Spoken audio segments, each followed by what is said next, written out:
Wow la team, quel tirage au sort pour ces quarts de finale de Ligue des Champions. Franchement les gars, on va revenir rapidement sur ce tirage au sort parce que c'était la guerre du tirage au sort. Mais dans tous les cas, on s'attendait forcément à des gros matchs surprises.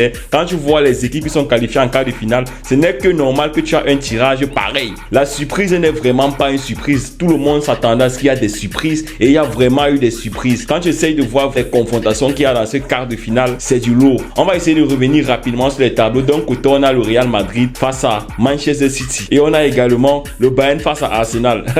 Franchement, le côté du tableau là, c'est la mort. Et quand je pense qu'il n'y a qu'une seule équipe qui doit s'en tirer survivant de ce côté là, c'est la magie. Dans tous les cas, bonne chance à Madrid, bonne chance à City, bonne chance à Arsenal, bonne chance au Bayern. De l'autre côté, on a Atlético de Madrid Dortmund, que c'est le match qu'on va pas trop regarder dans ce quart de finale. C'est peut-être, on va dire, la moins grosse affiche de ce quart de finale. Et on a également Barcelone contre PSG. Franchement, PSG-Barça, ce match, moi je vais le déguster avec beaucoup d'appétit. Vous savez que moi je suis fan de Barcelone, je suis catalan à fond. Mais le PSG, c'est une équipe que j'aime bien aussi. J'aime bien la philosophie de Luis Enrique. Vous savez, toutes les équipes qui ont un peu l'ADN Barça, qui ont un peu le collectif, tout ce qui va avec là, j'aime bien. Quand j'essaie de comparer le milieu du Barça et le milieu du PSG, je dirais que le milieu du Barça est un peu au-dessus. Mais l'attaque du PSG, franchement, l'attaque du PSG va pallier les défauts du milieu du PSG. Donc ça va vraiment se jouer. Et on va pas se mentir, pour le Barça, c'est un tirage vraiment favorable. Tout comme pour le PSG, parce que quand tu essayes de voir le dernier tableau où tu vois qu'il reste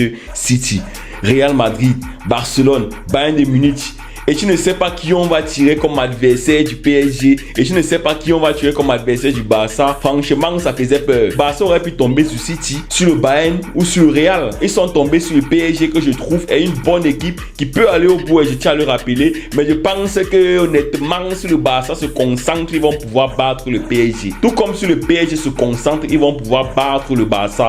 Dans tous les cas, ça reste un match d'enjeu, ça reste un match équilibré. Mais honnêtement, on va pas se mentir, dans le deuxième carré là, je pense que l'équipe qui va gagner le match entre Barcelone PSG est bien partie pour être finaliste de la Ligue des Champions. C'est vrai que Atlético joue bien, c'est vrai qu'ils ont éliminé l'Inter qui est aussi une équipe favorite. Bref, la famille, on va essayer de faire le pronostic rapide là. On va commencer par le match PSG Barcelone. Honnêtement, moi je suis 50-50 là-bas, je sais pas qui va passer. Le PSG est favori, c'est vrai, mais le Barça a un bon football cette année là. Et n'oubliez pas que depuis que le petit défenseur Koubasic est là, ça n'encaisse plus derrière. Ce n'est qu'un but encaissé depuis que Koubasic est derrière. Contre Osimhen, c'est 100% de duel gagné. Contre tout la défense, les crash du rôle et tout cela. Donc la défense du Barça n'est plus si faible que vous pensez. On dit que la défense est fébrile, mais quand tu vois le niveau que Araujo affiche actuellement, tu vois le niveau que Koundé affiche actuellement, tu vois Koubasic qui se bat, tu vois que Xavi a trouvé la formule en mettant Christensen en 6, étant donné que Romeo ne peut pas s'en sortir et que De Jong est blessé. Donc je pense pas que le PSG est si favori que ça dit. Dans tous les cas, mon pronostic Barça PSG, je suis assez mitigé. Je sais pas vraiment qui va aller en demi-finale. C'est vrai que le PSG est favori et que logiquement c'est eux qui peuvent passer en demi-finale, mais je reste assez sceptique. Je ne sais pas, parce que le Barça là, on ne sait même pas leur niveau. Parce que je sais pas, on dit qu'ils sont pas au niveau, mais si vous regardez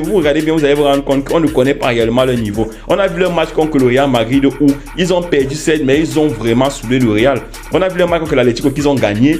On voit des matchs contre, on a vu un match contre Naples, 2 confrontations où ils ont vraiment été au-dessus de Naples. C'est vrai que Naples a eu des situations, mais ils ont été au-dessus de Naples. Donc pour dire que ce Barça là, ça reste un Barça compliqué à battre. Même Zambouangui, ça l'a dit en conférence de presse. Dans tous les cas, les Parisiens, ça ne serait pas un match facile, je vous préviens. On va prendre maintenant le match Dortmund-Atlético de Madrid. L'Atlético de Madrid peut se qualifier. Logiquement, on a vu comment Dortmund a souffert contre le PSV Eindhoven. C'est vrai que Marco Reus a marqué un but aux arrêts de jeu là, mais c'était une erreur défensive. Quand tu vois le niveau de football que Atlético a fourni au match retour contre l'Inter, franchement, dans tous les cas, je pense que l'Atlético devrait se qualifier facilement en demi-finale. Bon, Real Madrid, Manchester City. Avec beaucoup d'assurance, je pense que Manchester City va passer. Mais, vous savez, c'est la Ligue des Champions, c'est le Real Madrid, c'est leur jour, c'est leur semaine. Le mardi, le mercredi, c'est leur jour les plus cool. C'est le jour où les gars se sentent les plus à l'aise.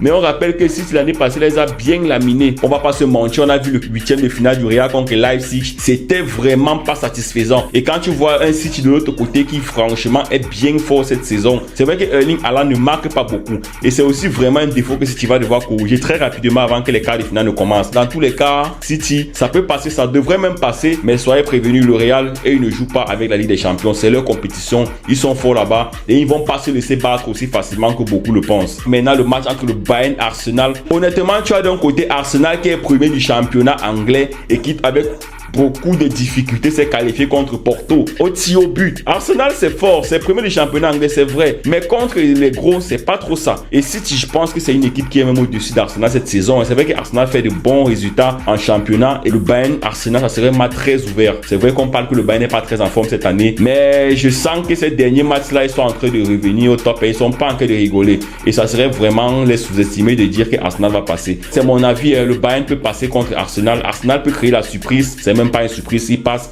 ça serait logique.